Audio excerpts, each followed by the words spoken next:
할렐루야. 여러분을 축복합니다. 아멘. 오늘 이 아모스 7장 10절부터 17절까지 말씀으로 말씀을 들어야 삽니다. 말씀을 들어야 삽니다. 이런 제목으로 말씀의 은혜를 나누고자 합니다. 햇빛이 비치는 날 길을 걸으면 또 다른 내가 나와 동행하는 것을 경험하게 됩니다. 바로 그림자입니다.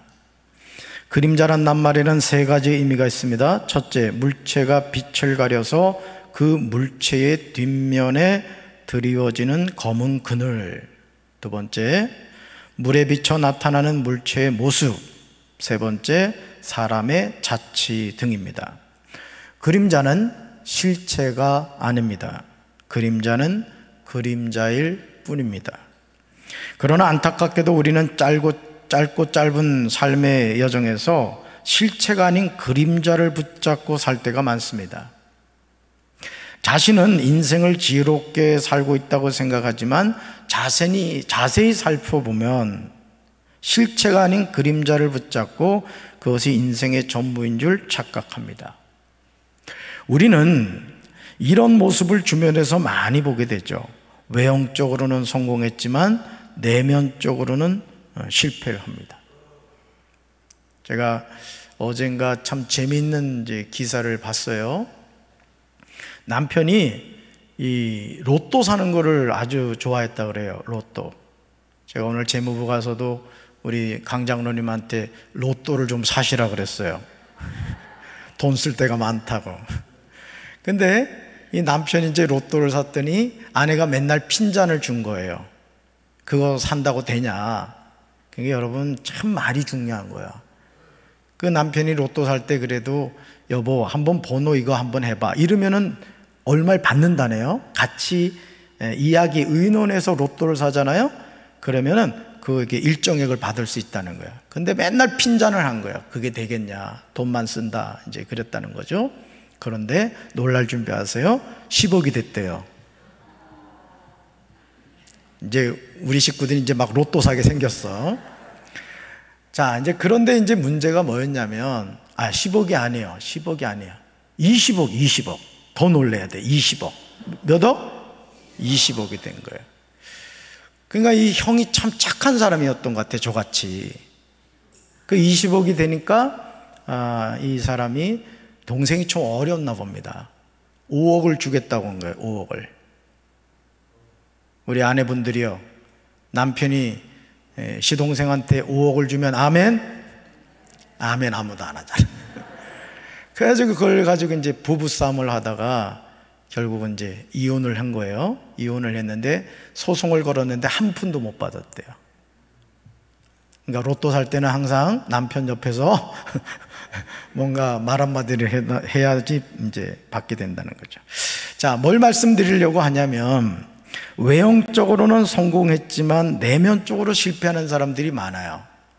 뭐 우리가 흔히 말하는 뭐 사자 들어가는 직업을 가지고 또 주변에 많은 사람들이 야, 저 사람 대단해 하는데 가정에서는 평화하지 못하고 가정이 늘 불안하고 행복하지 못한 그런 삶을 살 수 있다는 거죠. 그렇다면 왜 사람들은 이런 실수를 반복해서 하는 것일까? 그 이유는 자기 자신이 속고 있다는 사실을 모르기 때문이에요. 1998년 개봉한 영화 가운데 트루먼 쇼가 있습니다. 트루먼 쇼. 진 캐리 주연으로 나온 감동적인 영화죠. 참 진 캐리 연기 잘하죠, 그죠? 네. 성경 읽느라고 영화를 안 보셨구나. 진 캐리가 참 잘합니다. 이 연기를 잘해요. 작은 섬에서 평범한 삶을 사는 30세 보험회사인 트루먼 버뱅크가 나옵니다. 놀라운 사실은요, 자신의 가족, 친구, 회사 등 하나부터 10까지 모든 것이 가짜였어요. 트루먼은 지난 30년간 일상이라고 믿었던 모든 것들이 어딘가 수상하다고 느끼고 모든 것이 쇼라는 말을 남기고 떠난 첫사랑 실비아를 찾아 피지 섬으로 떠나기로 마음먹었습니다. 사랑하는 성도 여러분, 오늘 저와 여러분의 삶이 트루먼 쇼는 아닙니까? 한번 생각해 보세요. 내 삶이 트루먼 쇼가 아닌가? 하나부터 열까지 가짜가 아니에요? 나의 실체를 숨기고 포장된 이미지로 이 세상을 살아가고 있지 않아요? 우리는 알게 모르게 진짜가 아닌 가짜에 붙잡혀 살아갈 때가 많습니다. 자신의 삶에서 소중하다고 생각했던 것이 죽음을 맞이했을 때 나에게 어떤 의미가 있겠습니까? 한번 생각해 보세요. 내 인생이 맞춰지는 그 순간에 정말 내 삶에서 가장 소중한 게 뭘까요? 가족이 아니겠습니까? 제가 지난주에 여러 번 말씀을 나눴지만은 9.11 테러로 그 세계 무역센터가 무너져 내릴 때, 또 비행기가 이렇게 테러를 당해서 이제 얼마 남지 않은 그 시간에 그들이 가족에게 또 친구에게 아내에게 전화해서 했던 말이 대부분 뭐라 그랬죠? 사랑이란 낱말이었습니다. 엄마 사랑해, 여보 사랑해, 얘야 사랑한다, 사랑이라는 그런 낱말이었습니다.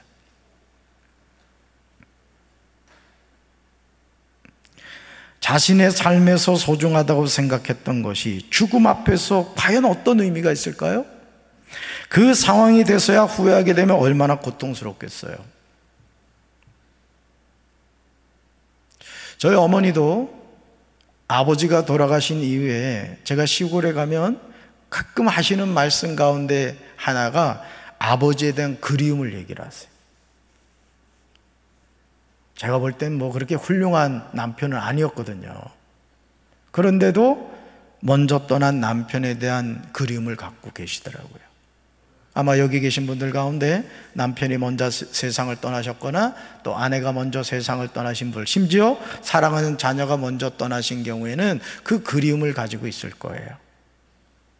어떻게 보면 우리가 이 세상을 살아가면서 붙잡으려고 하는 것은 죽음 앞에서 신기루와 같이 사라지는데, 실제로는 가장 가까이 있는 가족, 내 삶에 정말 소중한 것을 놓치고 살았다는 것을 너무 뒤늦게 깨닫게 될 때가 얼마나 많습니까? 누가복음 16장 19절 이하에는 부자와 거지에 관한 비유의 말씀이 나옵니다. 등장인물이 두 명이 나오는데, 한 사람은 자색 옷과 고운 베옷을 입고 날마다 호화롭게 즐기면서 살아가는 한 부자였습니다. 한 사람은 나사로라 이름하는 거지로 헌데투성이로 부자 대문 앞에 버려진 채 그 부자의 상에서 떨어지는 것으로 배를 불리려 합니다. 아주 대조적인 인생의 모습이죠. 한 사람은 아쉬울 것 없는, 정말 걱정 근심 없이 인생을 즐기면서 살아가는 사람이고, 한 사람은 헌데까지 앓으면서 인생의 가장 밑바닥에서 고통을 당하고 있는 사람의 모습이에요. 얼마나 극명한 모습입니까? 한 사람은 부족함 없이 여생을 즐기면서 살아갑니다. 한 부자가 어떻게 재물을 모으게 되었는지 성경은 침묵하고 있습니다. 그러나 그는 쓰고도 남음이 있는 부자였습니다. 자신의 상에서 떨어지는 것으로 자신의 배를 불리려고 하는 병들고 거진 나사로 한 사람은 배불리게 먹게 해줄 수 있는 여유가 있었지만요, 나사로를 외면해요. 그러니까 여러분, 오늘 우리가 이 세상을 살면서요, 참 보람있게 살아갈 수 있는 방법이 많습니다. 정말이에요. 우리가 몰라서 그렇지 우리가 인생을 의미있고 보람있게 살아갈 수 있는 방법이 많다고요. 근데 그 기회를 선용하지 않죠. 그냥 자기 자신만을 알고 그냥 이기적인 삶만 살아가다가 인생을 마치는 경우가 많아요.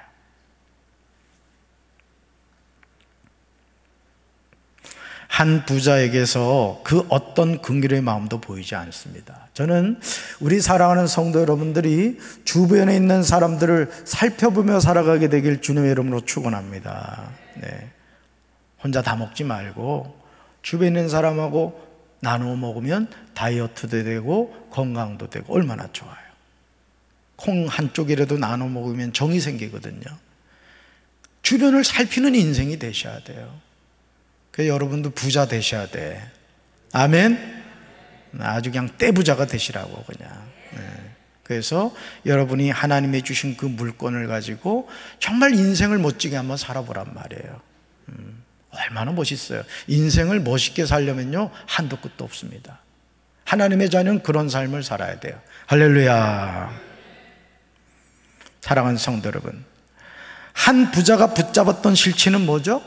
자색옷, 고운 배옷, 날마다 호화롭게 즐기는 삶이에요. 저는 개인적으로 이제 시골에서 자라서 그런 것도 있지만은 저는 명품이라는 개념이 없어요, 사실은. 명품? 명품이 뭐지? 이제 이런 의식을 갖고 있어요, 저는. 그래서 뭐 핸드백 하나에 뭐 몇백만 원을 줬다, 뭐 몇천만 원을 줬다 하면은 제 솔직한 심정은 야, 돈 쓸 데가 없구나, 그 생각밖에 안 들어요.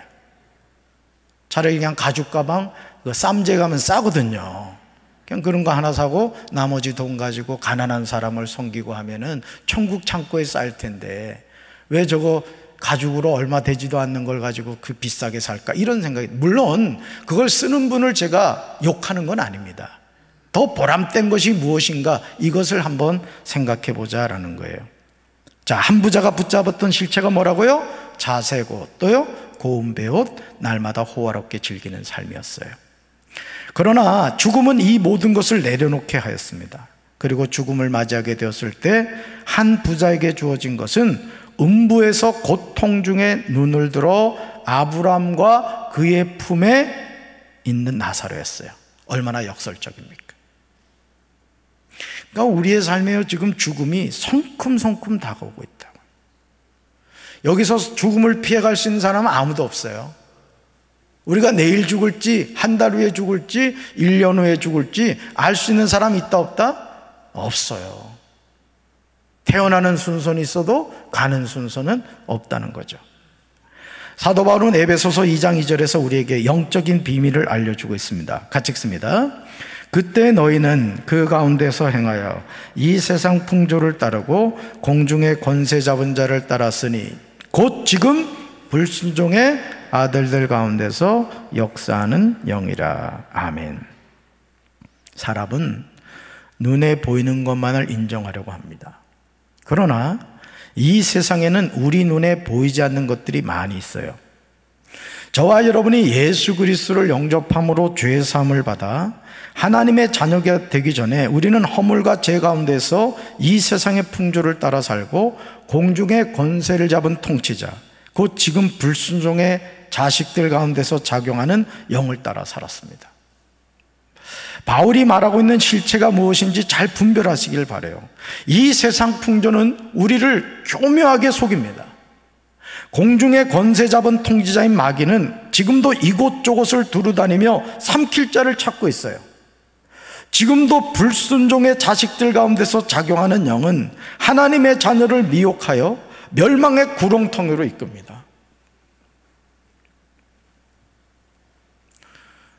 여러분, 오늘 예를 들어 뭐 우리 성도들 가운데는 그런 분이 없겠습니다만 이 마약하는 사람들이 있어요. 그죠? 마약을 왜 할까요? 여러분, 건강한 사람이 마약하지 않습니다. 마약을 하는 이유는 견딜 수 없는 어떤 고통이라든가 육신의 쾌락을 얻기 위한 거예요. 자, 근데 뭐죠? 마약을 한번 하면 어떻게 되죠? 또 하고 싶어 돼요. 또 하고 싶어요. 결국 어떻게 되죠? 중독이 됩니다. 결국 마귀에게 붙잡히죠. 정상적인 삶을 살아갈 수가 없는 거예요. 오늘 우리가 이 세상을 살아감에 있어서 마귀가 우리에게 던져주는 아주 달콤한 마약이 있어요. 영적인 마약이 있다고요.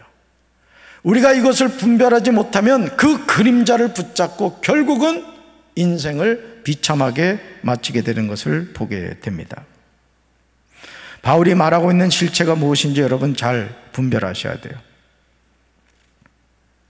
그러므로 우리가 영적으로 깨어있어 분별하지 않으면 우리는 거짓의 영에 붙잡힌 거짓 예언자들을 통해서 지옥에 던져지게 될 것입니다.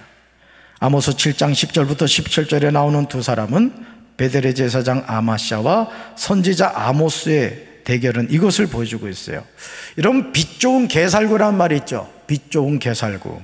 이것은 겉만 번지르르 하고 그에 맞는 알찬 내용이나 실속이 없음을 이루는 말이에요. 우리의 삶은 겉만 번지르르한 삶이 되어서는 안 돼요. 그에 맞는 알찬 내용이 있어야 돼요.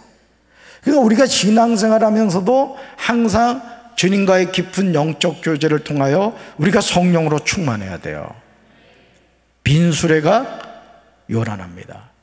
그러니까 여러분이 항상 하나님의 자녀로서 이 세상을 승리하는 삶을 살아가려면 어떤 삶을 살아야 되느냐? 항상 주님과의 영적 교제, 기도하는 생활을 해야 되고 하나님의 말씀인 성경을 주야로 묵상함으로써 우리 안에 하나님의 말씀이 차야 되는 거예요. 할렐루야. 그래야 후회하지 않습니다. 여러분, 하나님을 믿지 않는 사람의 결국은요, 허무함이에요. 여러분 생각해 봐요. 여러분이 지금 하나님을 믿지 않다고 생각해 봐요. 왜 살죠? 우리가 하나님을 믿지 않는 사람이라면 왜 세상을 살까요?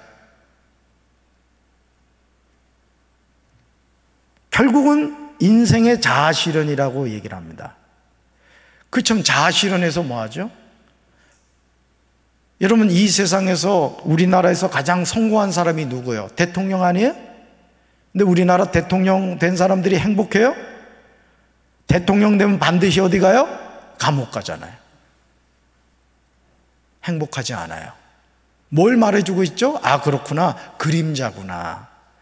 오늘 우리에게 그걸 가르쳐주고 있는 거예요. 그러나 안타깝게도 많은 사람이 빛 좋은 개살구에 속아 넘어갑니다. 실속이 없는 삶을 살다가 허망하게 인생을 마무리해요. 우리 청년들이 분명히 기억해야 될 것 가운데 하나가 뭐냐면 실속 있는 인생을 살아가야 돼. 정말 내 삶을 통해서 하나님이 뭘 원하실까? 이걸 깨닫고 그 목표를 향하여 맹렬하게 기도하면서 하나님, 나의 삶을 통해 믿음의 명문가를 세워가게 하시고 하나님의 뜻을 이루어가게 해주세요. 그런 꿈을 품는 우리 청년들 되길 주님의 이름으로 축원합니다.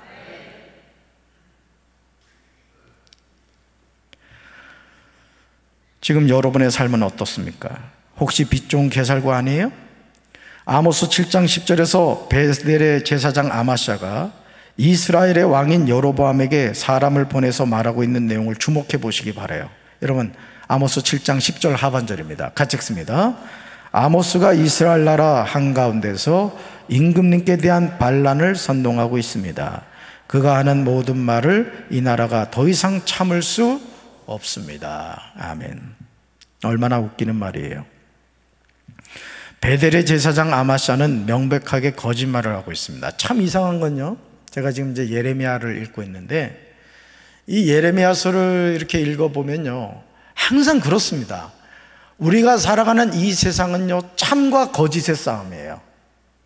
실체와 그림자의 싸움이에요. 우리가 하나님의 자녀로 살아간다는 것은 무엇을 의미하느냐? 실체를 쫓아가는 인생을 살아가야 되는 거예요. 할렐루야. 선지자 아모스가 이스라엘의 왕인 여로보암에게 반란을 선동한 일이 없어요. 그런데도 아마샤는 거짓말을 하는 거예요. 그래서 여러분, 신앙생활하면서 절대 하지 말아야 될 게 거짓말이에요. 거짓말. 이 습관적으로 거짓말하는 사람들이 있어요. 그 마귀짓입니다. 마귀를 뭐라고 말해요? 거짓의 아비라고 말합니다. 거짓의 아비. 오늘 우리가 이 세상을 살면서요, 이 가짜 뉴스 때문에 고통당하는 일들이 얼마나 많습니까? SNS에 그냥 근거도 없는 거짓말을 올려가지고 한 사람의 인생을 파탄내는 경우가 얼마나 많습니까? 아모스는 선지자로 하나님의 말씀을 대언하고 있습니다. 우리가 이 사실을 알 수 있는 내용이요, 아모스 1장 1절에 분명하게 나와요.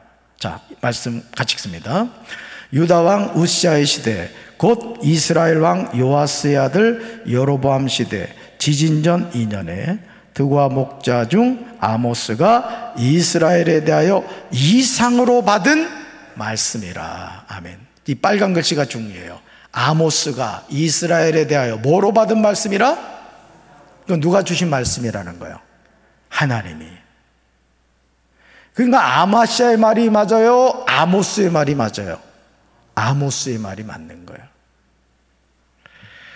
드고와 목자 중 한 사람인 아모스는 하나님으로부터 이스라엘에 대한 이상을 말씀으로 받았어요. 그리고 그 말씀을 전한 거예요. 선지자는 자신의 말을 하는 사람이 아닙니다. 히브리어로 나비라 기록되어 있으며 풀이하면 예언하는 자, 말하는 자라는 뜻이에요. 그러므로 성경에서 선지자란 하나님의 부르심을 받은 사람으로 하나님의 말씀을 예언으로 말해주는 사람이나 하나님의 뜻을 전달하는 사람을 말합니다. 그래서 주의 종들이 강단에서 절대 전해야 될 것이 뭐냐? 하나님의 말씀이에요. 말씀을 전해야 되는 거예요. 여러분도 말씀 듣기를 사모해야 되는 거예요. 절대 강단은 무슨 개그쇼 하는 장소가 아니에요. 여러분을 즐겁게 해주고 여러분을 흥분시키고 여러분의 귀에 듣기 좋은 말을 하는 것이 강단이 아니라고요. 시퍼렇게 살아계신 하나님의 말씀, 때로는 나를 아프게 하고 나의 죄를 깨닫게 하고, 아, 내가 잘못 살고 있구나, 아, 내가 하나님의 뜻에 순종해야 되겠구나, 이걸 깨닫게 해주는 살아있는 말씀을 들어야 돼요. 할렐루야. 그러나 베델의 제사장 아마샤는 선지자 아모스가 전하는 말을 왕을 모반하는 것으로 왜곡을 합니다. 거짓 영에 붙잡힌 사람은 하나님의 영에 붙잡혀서 예언하는 사람의 말을 들을 기가 없어요. 그래서 여러분, 제가 강단에서 이렇게 말씀을 전하면서 여러분 이렇게 눈을 마주친단 말이에요. 그죠? 스캔을 해야 쭉 스캔을 합니다. 그러면 딱 보여요. 여러분의 눈동자가 뭘 말하느냐? 듣고 있음, 안 듣고 있음, 이게 딱 보여요. 갑자기 심각해지고 있어요. 똑같은 하나님의 말씀 앞에서도 영의 귀가 열려서 그 말씀을 쭉쭉 빨아들이는 사람이 있는가 하면 귀를 막고 말씀을 자꾸 튕겨내는 사람이 있어요. 그런 사람들은 나중에 엉뚱한 소리를 하죠.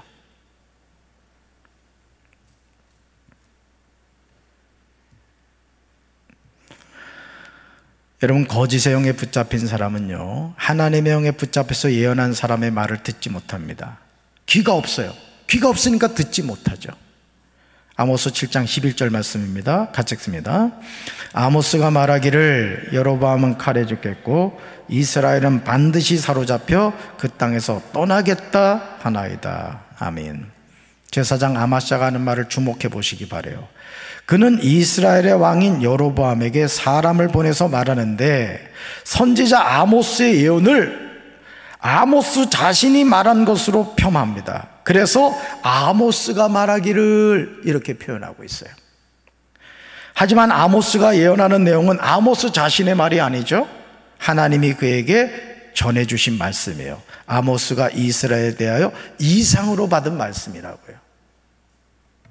그러므로 여로보암이 칼에 죽겠고 이스라엘은 반드시 사로잡혀 그 땅에서 떠나겠다는 말은 하나님이 선지자 아모스를 통하여 앞으로 있을 일을 예언하고 계신 것입니다.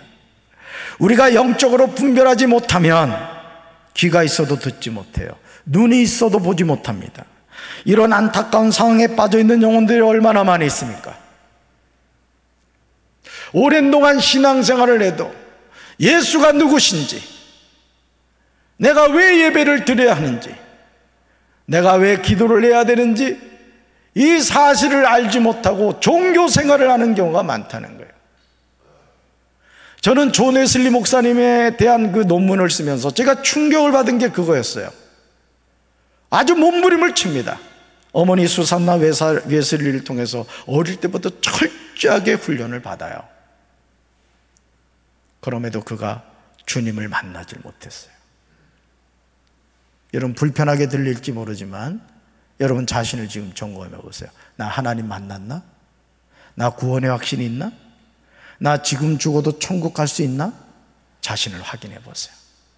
제가 장로인데요? 아무 소용없어요. 제가 목사인데요? 그래서 어떻게 됐겠다는 거예요.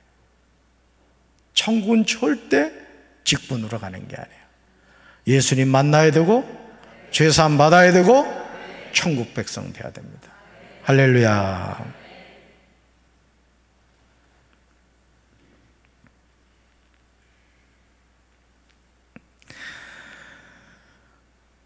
시편 115편 6절과요 시편 135편 17절은 이런 모습을 여과 없이 보여주고 있어요. 비슷한 내용이에요. 같이 읽습니다.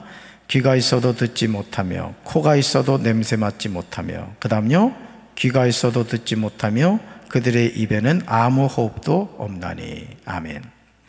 사랑하는 성도 여러분, 베델의 제사장 아마시아는 자신은 하나님의 뜻을 정확하게 알고 있다고 확신했을 겁니다. 그래서 선지자 아모스가 하는 말이 거짓임을 조금도 의심하지 않았을 거예요. 하지만 놀랍게도 아마시아는 거짓의 영에 꼭 붙잡혀 있었던 거예요. 이게 무서운 겁니다. 진리의 영이신 성령님께 붙잡히면 우리가 생명의 길을 걸어가게 되지만, 거짓의 영인 마귀에게 붙잡히면 우린 멸망의 길을 가요.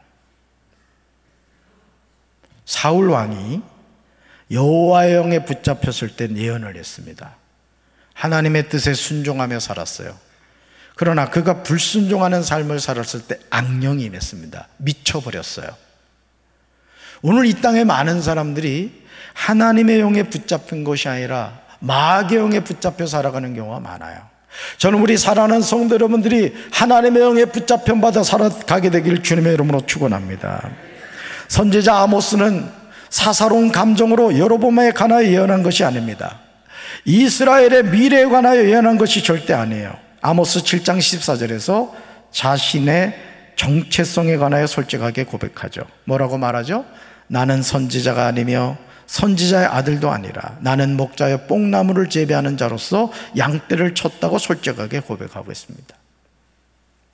그런데 하나님이 나를 양떼를 몰던 곳에서 붙잡아 내셔서 같이 읽습니다. 하나님의 백성 이스라엘에게 가서 예언하라고 명령하셨다. 아멘. 선지자가 되고 싶지 않았다는 거예요. 자기는 양떼를 치고 뽕나무를 재배하는 그런 삶을 살았던 거예요. 근데 어느 날 하나님이 찾아오셔서 이 아모스를 붙잡아 가지고 하나님의 말씀을 예언하는 주의 종으로 세우셨다는 것이죠. 나는 하고 싶지 않아도 하나님이 나를 통해서 하나님의 말씀을 전하기 원하시면 우리는 순종해야 될 줄로 믿습니다. 얼마나 두렵고 떨리는 말씀입니까? 제사장임에도 하나님이 보낸 선지자를 분별하지 못하는 아마시아의 모습이 안타깝지 않습니까? 가서 내 백성 이스라엘에게 예언하라고 말씀하시는 하나님이 느껴지십니까? 아모스 7장 12절과 13절에서 제사장 아마시아가 선지자 아모스에게 오만방자하게 말하는 내용을 주목해 보시기 바라요. 아마시아는 아모스가 예언하는 내용이 하나님이 주신 예언임을 전혀 알지 못해요. 이것이 영적으로 잠든 모습입니다. 오늘도 우리가 영적으로 깨어있지 않으면 하나님의 말씀을 들을 수가 없다는 거예요. 내 눈을 열어 주의 말씀에서 귀한 것을 보게 하시고 깨닫게 하여 주옵소서. 제가 말씀을 듣기 전에 항상 여러분 중보기도하는 이유가 거기 있는 거예요. 영의 눈을 열어주셔야 돼요. 영의 길을 열어주셔야 된다고요. 그래야 하나님의 생명의 말씀을 볼 수 있고 들을 수 있는 거예요. 할렐루야. 아모스 7장 12절 하반절과 13절 읽습니다. 예언자야, 너는 이곳에서 떠나라. 너는 유다 땅으로 도망가서 거기서 예언하며 밥벌이를 하고 다시는 베델에서 예언하지 말아라. 이곳은 왕의 성소이며 왕의 궁전이다. 아멘. 제사장 아마시아가 감히 뭐라고 다시는 베델에서 예언하지 말라고 할 수 있단 말입니까? 결국 이런 교만한 행동은 아모스 7장 17절에서 하나님의 무서운 심판을 받게 돼요. 우리 담임 목사들이 범하는 죄 가운데 하나가 이제 그런 겁니다. 부목사가 이 말씀을 전하는 것도 사실 은사가 있습니다. 똑같은 말씀을 전해도 어떤 목회자가 전하면 그 말씀이 더 이렇게 가슴에 와닿는 경우가 있어요. 근데 이 담임 목사들이 실수하는 것 가운데 하나가 뭐냐면, 예를 들어 부담임 목사 가운데 말씀에 은혜가 있는 경우에 그걸 자꾸 제지하는 경우가 있어요. 이건 죄를 짓는 겁니다. 그래서 제가 전도사님들한테 늘 부탁을 드리는 것 가운데 하나가 강단에 섰을 때는 제한 없이 말씀을 전하라고 해요. 왜? 하나님이 세우신 종이란 말이에요. 그땐 저도 김상현 권사님이 앉아있는 자리에 앉아서 눈을 마주치며 말씀을 듣습니다. 왜? 전도사님을 통해 오늘 나에게 주신 말씀이기 때문에 그래요. 할렐루야. 이런 영적인 질서를 이해하고 말씀을 청종하면 하나님이 어찌 은혜를 주시지 않겠습니까? 여러분에게 이 은혜 주시길 주님의 이름으로 축원합니다. 사랑하는 성도 여러분, 하나님은 사랑의 하나님이시지만 또한 공의의 하나님이세요. 우리는 누구나 생을 마친 후에 하나님의 심판대 앞에 서게 될 것입니다. 선지자 아모스를 통하여 제사장 아마스에게 임한 말씀이 무엇입니까? 아모스 7장 16절에서 하나님은 아마스가 한 말을 그대로 인용합니다. 이제 너는 여호와의 말씀을 들을지니라. 내가 이르기를 이스라엘에 대하여 예언하지 말며 이삭의 집을 향하여 경고하지 말라 하므로. 우리가 하는 말을 하나님이 들으심을 잊지 말아야 돼요. 할렐루야. 그래서 항상 믿음의 말을 하셔야 돼요. 축복의 말을 하셔야 되고 은혜의 말을 해야 돼요. 왜? 그 말을 누가 들으신다? 하나님이 들으신다는 거예요. 하나님이 세우신 선지자 아모스를 대적한 제사장 아마스에 관한 심판이에요. 무섭습니다. 말씀 읽습니다. 여호와께서 이와 같이 말씀하시기를 내 아내는 성읍 가운데서 창녀가 될 것이요 내 자녀들은 칼에 엎드러지며 내 땅은 측량하여 나누어질 것이며 너는 더러운 땅에서 죽을 것이요 이스라엘은 반드시 사로잡혀 그의 땅에서 떠나리라 하셨느니라. 아멘. 사랑하는 성도 여러분, 죄는 나 한 사람으로 끝나지 않아요. 이걸 두려워하셔야 돼요. 우리 부모님들 정신 차려야 돼요. 죄 짓지 마세요. 구별된 삶을 사셔야 돼요. 남에게 고통 주는 인생을 살면 안 됩니다. 축복하는 인생을 사시기 바라요. 하나님이 세우고 보낸 선지자 아모스를 대적한 제사장 아마스의 결국을 주목해 보시기 바라요. 내 아내는 심판이 임합니다. 내 자녀들은 심판이 임합니다. 너는 아마스에게 하나님의 심판이 임해요. 아내와 자녀들과 자신에게 각각 임합니다. 주의 종들과 결코 다투는 일이 없으셔야 돼요. 아멘. 담임 목사가 이런 얘기하면은 여러분들이 오해하실지 모르지만 성경을 읽어보십시오. 절대 교회 담임 목사하고 불편한 관계가 되지 마세요. 담임 목사가 잘못하면 하나님 심판합니다. 하나님이 알아서 하셔요. 여러분이 심판자가 될 필요가 없다고 기도해 주시는 거예요. 아멘이십니까?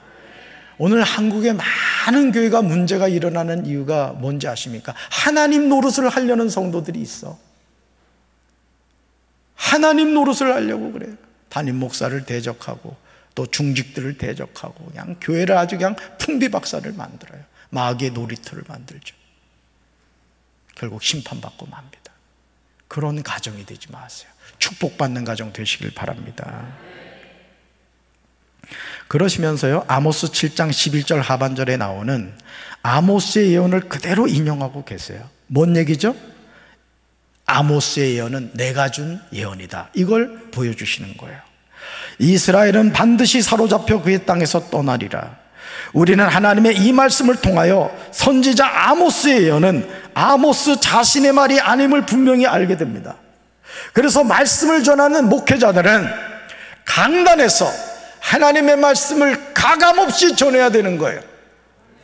명의는 종합검진을 받으러 온 환자에게 정확한 얘기를 해줍니다. 예를 들어 암사기입니다, 암상기입니다. 이걸 알려줘야 되는 거예요. 두루뭉실하게 치료할 수 없는데 치료할 수 있다 한다거나 또는 작은 병인데 큰 병인 것처럼 말한 거나 이러면 안 되는 거예요. 정확하게 이야기를 해줘야죠. 그리고 그 치료를 어떻게 해야 되는지도 알려줘야 되는 거예요. 성경은 우리에게 그걸 가르쳐주고 있습니다. 그러므로 거짓과 참의 싸움에서 우리는 참을 선택해야 될 줄로 믿습니다. 우리가 하나님의 자녀로 살아간다는 것은 어둠을 향해 가는 것이 아니에요. 빛을 향해 걸어가는 인생인 줄로 믿습니다. 우리 주변에서 마귀의 영에 붙잡힌 제사장 아마스가 한둘이 아닙니다.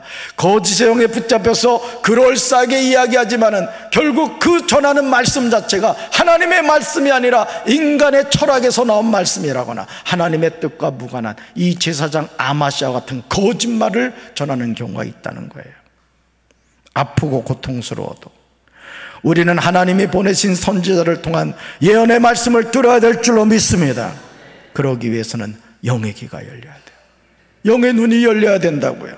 이것이 하나님이 베푸시는 그 은혜인 줄로 믿습니다. 하나님이 세우시고 부르시는 선지자는 아모스 7장 15절에 나오듯이 여호와께서 나를 데려다가 여호와께서 내게 이르시기를, 이 내용이 있는 거예요. 선지자는 내가 하고 싶다고 감당하는 게 아니에요. 하나님이 맡기신 사명을 감당하는 것도 마찬가지입니다. 부족한 나를 불러주시고 존귀하게 사용하신 분이 하나님이세요. 그러니 여러분, 맡은 자에게 구할 것은 충성인 줄로 믿습니다. 충성해야 돼요, 여러분. 여러분 인생의 남은 때를 어떻게 사시겠습니까? 나를 장로로, 나를 권사로, 집사로, 전도사와 목사로 세워주신 그 하나님께 여러분 충성해야 되지 않겠어요? 아멘. 열심히 사세요. 게을러 터지지 마세요. 항상 열심히 여러분 하나님이 주신 사명 감당하시기를 주님의 이름으로 축원합니다. 부족한 나를 불러주시고 존귀하게 사용하신 분이 하나님이신 줄로 믿습니다. 우리는 이 거룩한 부르심에 순종하여 하나님 주신 사명을 믿음으로 잘 감당해야 돼요. 그리고 주님 앞에 섰을 때 착하고 충성된 종이라고, 너 수고 많았다, 너 힘든 가운데서도 분에 넘치도록 헌신하더구나, 그래 내가 잊지 않고 기억했다. 하나님이 주신 상급을 그냥 이따만하게 받게 되길 주님의 이름으로 축원합니다. 한 가지 에피소드를 전하고 말씀을 마치겠습니다. 며칠 전 제가 오여성교회하고 이제 점심을 먹게 되었어요. 제가 기사 노릇을 했죠. 이 운전하고 이제 가는데 제가 항상 살피는 게 뭐예요? 쓰레기 아닙니까? 자동차 문을 봤더니 쓰레기가 많은 거야. 그래가지고 이거 치워야 되겠다 해가지고 제가 이렇게 그걸 치우려고 딱 들었어요. 세상에 거기 보청기가 있는 거야. 뭔지 모르는구나. 보청기가 있더라고요. 딱 보니까 이렇게 달팽이처럼 생겼어요.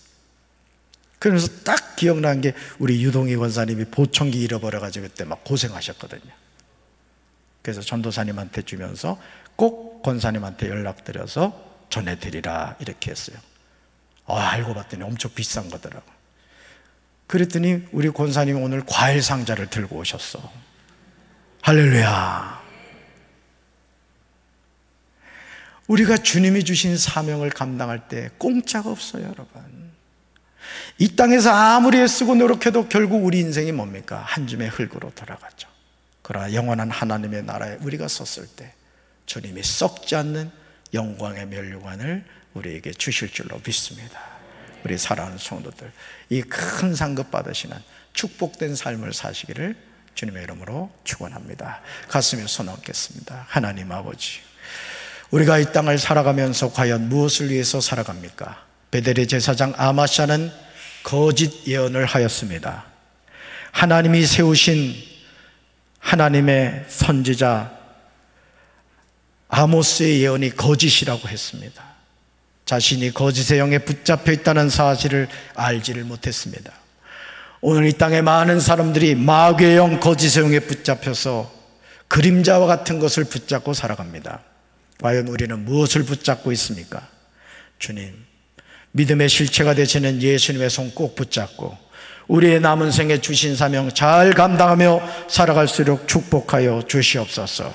그래야 우리가 주님 앞에 섰을 때 하나님이 주신 큰 상급 받아쓰게 도와주시고 하나님의 영광 돌리는 삶을 살아가게 도와주시옵소서. 이제는 우리 주 예수 그리스도의 크신 은혜와 하나님 아버지의 한없는 사랑과 성령님의 교통하심이 실체이신 예수 그리스도의 손을 꼭 붙잡고 주신 사명 믿음으로 잘 감당해 원하는 사랑하는 주의 백성들 위해 이제부터 영원토록 함께 하시기를 간절히 축원하옵나이다. 아멘.